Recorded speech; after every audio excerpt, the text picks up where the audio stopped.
Hey everyone, today we're hopefully going to make some progress on the DR30, and the two areas we're looking at today are the suspension and wheels and tyres. So firstly on suspension, this car still has its standard adjustable Takiko suspension made for Nissan, and you can see so I've got the parcel shelf off here, you can see the Takiko adjusters there on the back, electronic adjusters. But the one thing with this car is I think that it was lowered from standard, so although it's got the standard Takiko shocks, I suspect the springs have been it's either got lowering springs or the springs have been cut lower, so it actually rides pretty badly. It's very harsh with a lot of rebound.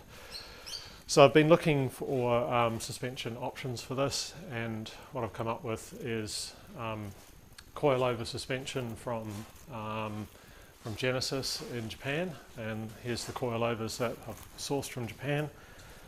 So there's the rears and the fronts. So today those are going to go in, and then I've also got the rear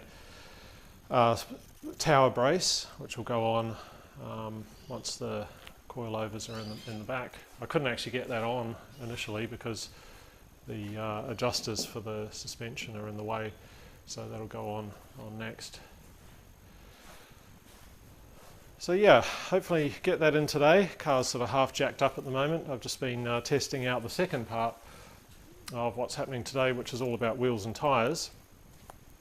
And the car originally had Watanabe wheels on it, which did fit quite nicely under the guards, but I want to go for a much wider wheel, and even looking at flaring the guards, so just see how we go. So just doing a test fitment here at the moment, as you can see on the car, of these wider wheels. But yeah, before we sort of see that, let's just talk about how to choose wheels, and just I'll give you a bit of a rundown on wheel size and offsets and so on. Alright, so before we start, or before you buy new tyres, you really need to work out what you've already got on the car, so that you can compare the old setup and how it's going to sit relative to the guards and the suspension versus your proposed new setup. Tyre sizes are a sort of an odd mix of imperial and metric measurements, so but sort of here's the basics.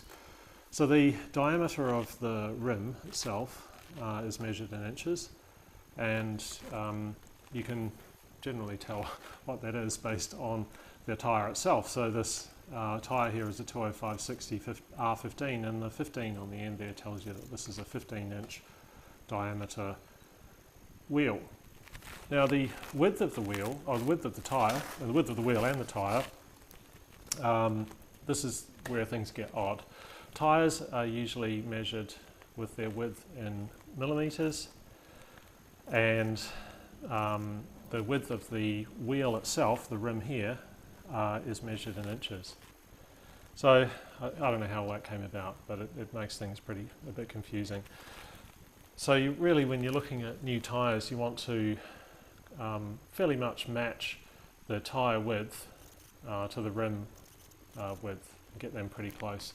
There's considerable flexibility. If you get a wheel that's wider than the rim, then it's going to bulge out from the rim a little bit, and that can be okay. And equally, if you get a tyre that's narrower than the width of the rim, then you're going to the tyre is going to be stretched a bit. And both of those are okay to a certain extent, and won't affect the performance of the tyre too much. You can go an extreme stretch, and that's kind of a trendy look and stance in cars, but it's not recommended for the safety or lifetime of the tyre.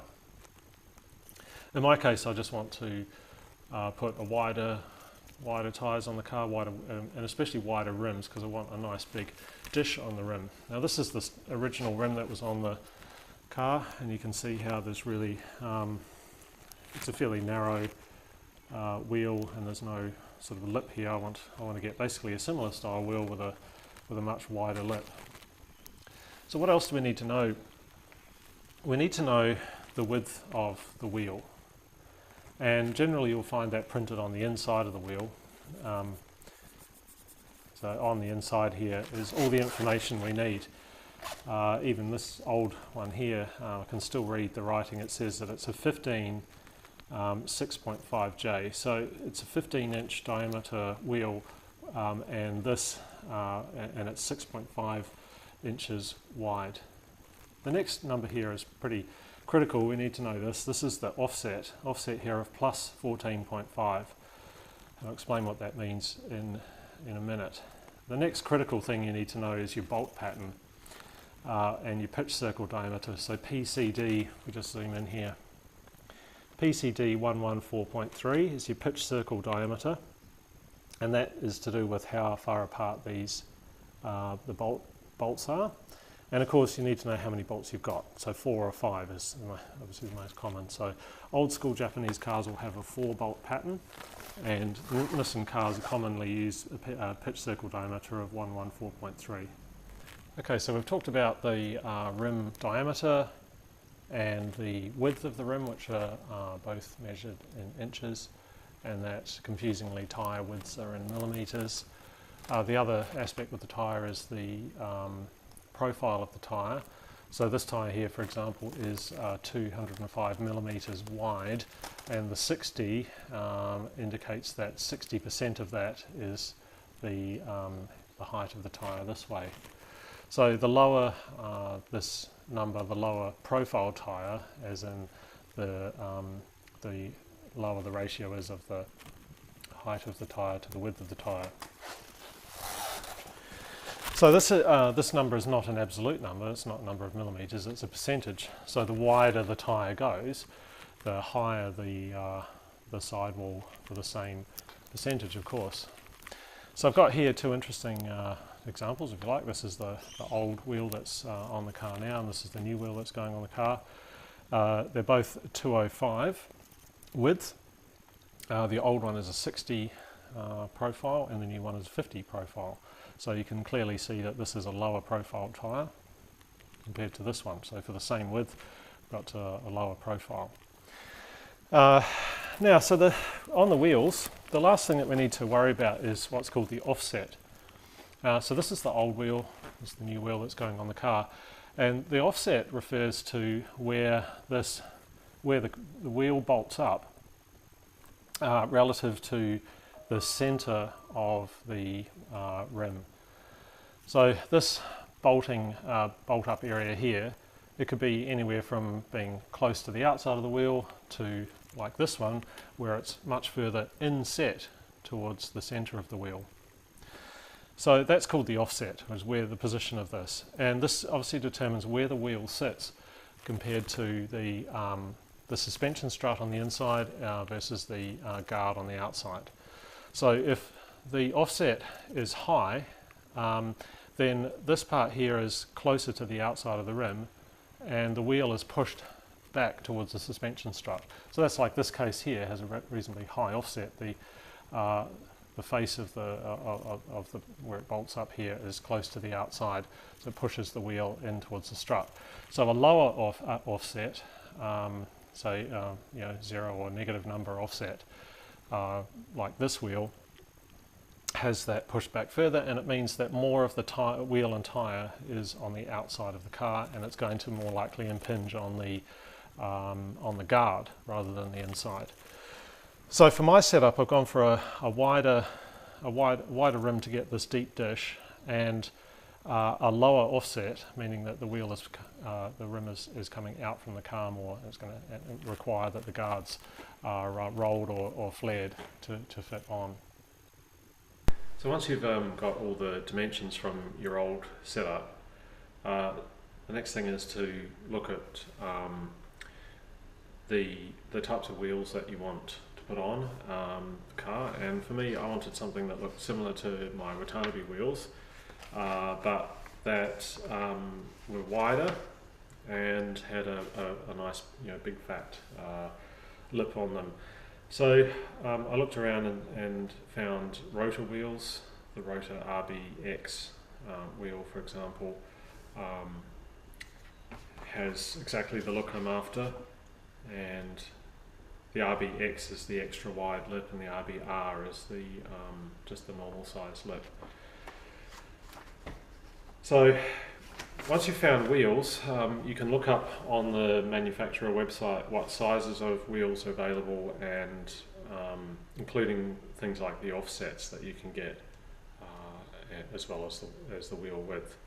And what you need now is a tool like you can find on wheeltheyfit.com, and this tool allows you to put in your existing setup, so tyre width, profile, diameter, wheel width, and the offset, and then experiment with new setups, so you can work out exactly what's going to happen when you put that new set of wheels and tyres on.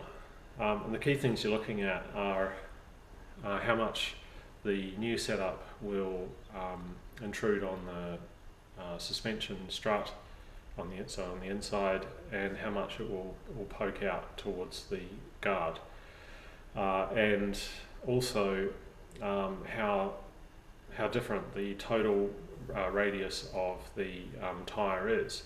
So if you end up with a tyre that's much larger than in total radius than the old setup, this is going to mean that your speedo is reading lower than it would normally, and vice versa. If you end up with a wheel that's a lot smaller, your speedo is going to read a lot faster than you're actually travelling. So ideally you want to minimise that difference in speedo, and also be aware of not hitting your suspension strut, and if you are going to go wider on the outside, that you can actually fit it under the guards, and if not, then that you're still not so large that you can't, say, roll the guards out to fit them in. Or if you're prepared to go really wide, you might have to actually cut the guards and fit fender flares. And where the tolerances are on that really depends how tight your existing setup is, how close it is to the guards, and so on, how much room you've got to play with. So it pays to look at the wheels the way they are on the car now, and take a quick measurement of how close the tyre is to the strut, and how much clearance you have to the guard before you start doing this. So once you've got all that information, put it into wheeltheyfit.com and work out front and rear what you can do that's feasible. For me, I wanted a wider rear tyre, and just a front tyre the same as what I've got now, but on the bigger rim. So you can see here I've got the fronts that I've chosen with the so 205, just going to a lower profile 50 series tyre on a 17-inch rim, and going from a 6.5-inch wide rim to 8.5, and the offset I've chosen out of the available offsets for those rotor wheels is 4, and this gives me this result here, where I'm only going a little bit further into the suspension strut, but the wheels are going to poke out a lot more on the outside, which is what I'm looking for. Similarly with the rears, on the rears I'm going for a wider tyre, and I've had to go down to a 45 profile tyre to get a similar total radius for the tyre, so that I don't have too much speedo error. And I'm going for a 9-inch wide rim on the RBX wheel to get that nice big lip. And you can see the result here, that it's saying that the wheel's going to be only a tiny bit closer to the strut, but it's going to be poking out a lot further out of the guard. Again, that's what I'm looking for. I'm looking for that sort of look there, and to happy to roll the guards at the back to fit those in. But that's quite a lot. 60 millimeters is a big extra amount to poke out, so that's why we're ended up very tight on the back wheels. So once you've confirmed your setup in this kind of software, you can then sort of confidently go ahead and order your wheels and tyres, get things underway, and go from there. Alright, so here's what we've ended up with. New wheels and tyres fitted, coilovers in, and strut tower braces. You can see the fronts are fitting really nicely.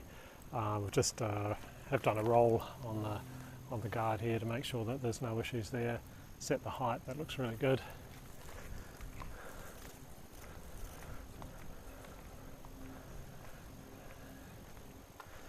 And on the rears, more of an issue, only just fits. So next step we're going to do is take it for a wheel alignment and see if there's any adjustment we can get out of it there, just to get a little bit more clearance. Otherwise we can just raise the height a little bit. Trying to avoid actually cutting the guards, just trying to do it all with guard rolling. You can see the tower brace in the back, sitting really nicely now. It matches the one in the front from my previous videos. I had to remove the electronic adjustments from the old suspension, and that gave room for that to go in there.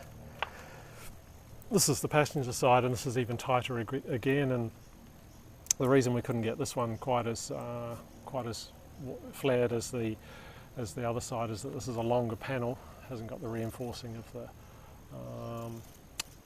the fuel filler area, so if you pull this too much you start to concave this panel. So we've gone as far as we can there, and as I say, so the step 2 now is to take it for a good wheel alignment and see how it comes out. But you know, what do you think of the look? I think it looks great.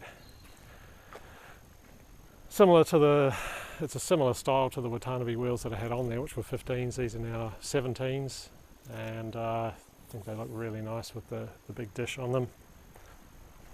So overall, very happy with it.